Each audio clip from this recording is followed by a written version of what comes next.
Its muscle in the U.S. election. CNN has learned at least 33 U.S. states are asking for cybersecurity assistance from the U.S. Department of Homeland Security to strengthen voter registration rolls. This comes as just moments ago, the White House announced it's considering a range of proportional responses to what they say is the Russian hacking of U.S. political systems and the release of private, stolen emails. Let's get right to CNN's chief national security correspondent, Jim Sciutto. Jim, Donald Trump has been using the recently released WikiLeaks emails of Clinton's campaign chairman to attack the Democratic nominee, but he seems to have gotten something wrong in reading from one of these emails. Yeah, this was not the one to choose. There have been thousands of emails released. This one looked like one of the most explosive, a seeming admission from inside the Clinton campaign that Benghazi was damaging, only that those words came from someone else entirely, a journalist, in fact, in a totally different context, but that did not prevent the drama.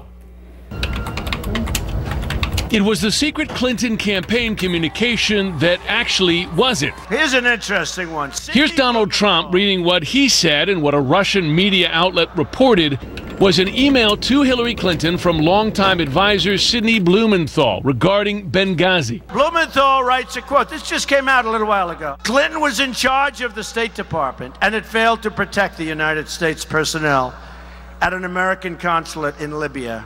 He meant Benghazi. If the GOP wants to raise that as a talking point against her, it is legitimate.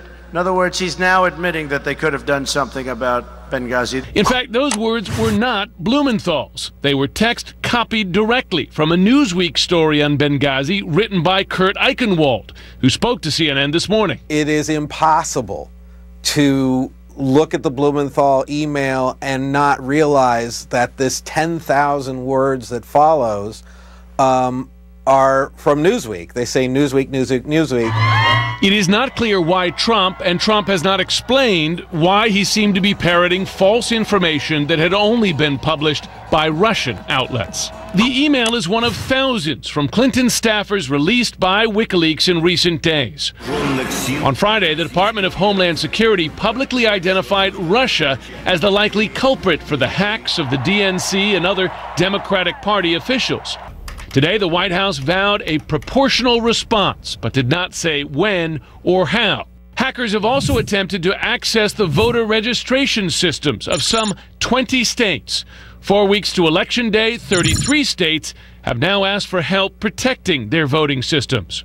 U.S. officials have yet to blame Russia for these hacks, but say they are consistent with Russian methods. We deserve answers. Still, the candidates sharply differed on that assessment at Sunday's debate, with Hillary Clinton saying Russia is trying to win the election for Trump. We have never in the history of our country been in a situation where an adversary, a foreign power, is working so hard to influence the outcome of the election.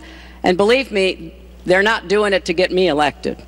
They're doing it to try to influence the election for Donald Trump. And Trump, who has repeatedly praised Russia's leader, questioning that Russia is involved at all. She doesn't know if it's the Russians doing the hacking. Maybe there is no hacking, but they always blame Russia. And the reason they blame Russia is because they think they're trying to tarnish me with Russia. Now, as Jake reported, the White House says that it will deliver a, quote, proportional response to these Russian hacks. So what does proportional mean? Does that mean hacking Russia, for instance? I spoke to a White House official who said that proportional could also be diplomatic. It could be economic. They're not ruling out a cyber response, but keep in mind this is an administration that's been very reluctant to go down that path. They fear an escalation, sort of a tit-for-tat cyber war, and that's not a place they want to go. All right, Jim Sciutto, thank you so much. Appreciate it. He gained international